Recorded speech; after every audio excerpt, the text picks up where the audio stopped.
The screen time is not the real problem.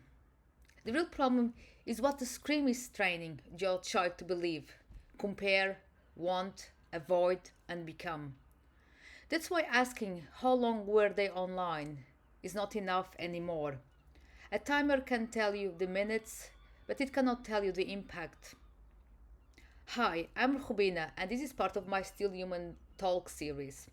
I'm not an expert, I'm also learning as a parent. But I believe this is a conversation we need to have, not from fear, but with curiosity, safety, creativity, and common sense.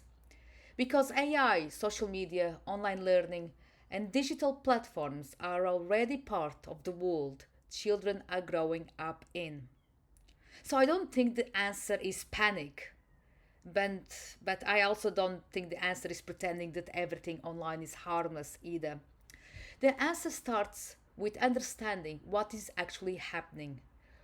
1 hour watching a tutorial, learning to edit a video, researching a topic, writing a story, or creating something is very different from 1 hour scrolling, comparing, argue, or watching content that makes them feel anxious. Same amount of time, completely different impact.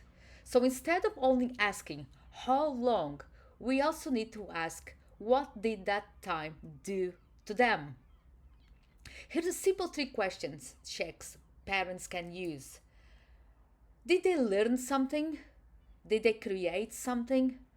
Did they feel better or worse after? That gives you more information than the timer alone.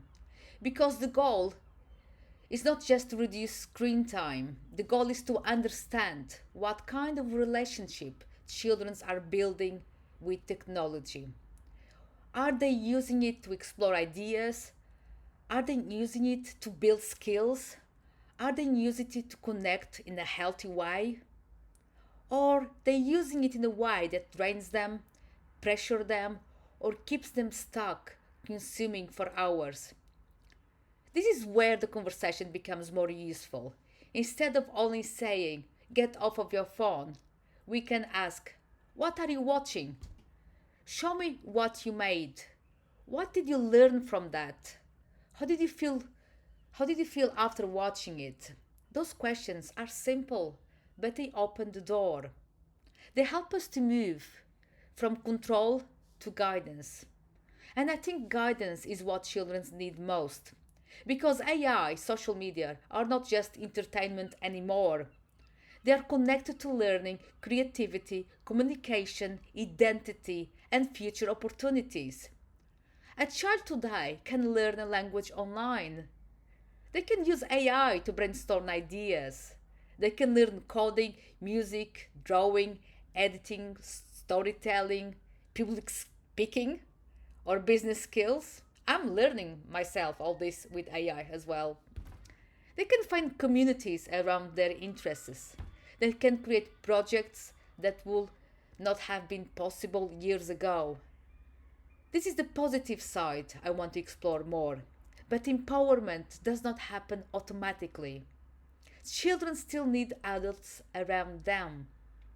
They need boundaries, they need conversations, they need emotional awareness.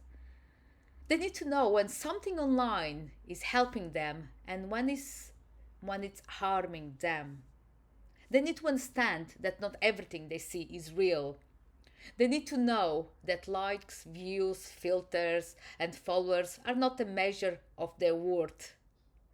Also, they need to remember they are more than their online identity. So, here's one practical thing parents can try: have a 10-minute online check in once a week. Not a lecture, not interrogation, just a conversation. Ask your child to show one thing they watch, one thing they learn, or one thing they created online that week. Then ask one simple follow up. Did that help you, inspire you, or that drain you? And you can ask also what they watched that they didn't enjoy. If they didn't enjoy, maybe they still start watching less of it. These questions can tell us a lot. It also teaches children to reflect on their own online behavior. Because long term, we cannot only rely on removing devices. We need to help children build judgment.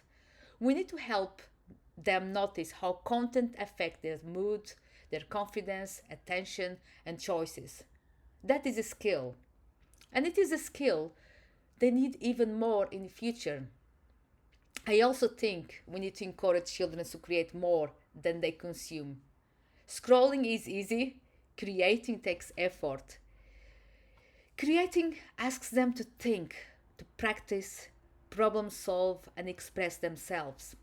That could be making a video, writing a story, designing something, learning a skill, building a presentation, making music, or exploring a project with AI. It does not have to be perfect, and it doesn't even have to be public. The point is to help them to see technology as a tool, not just as a place to disappear. But this needs balance. Children also need real life.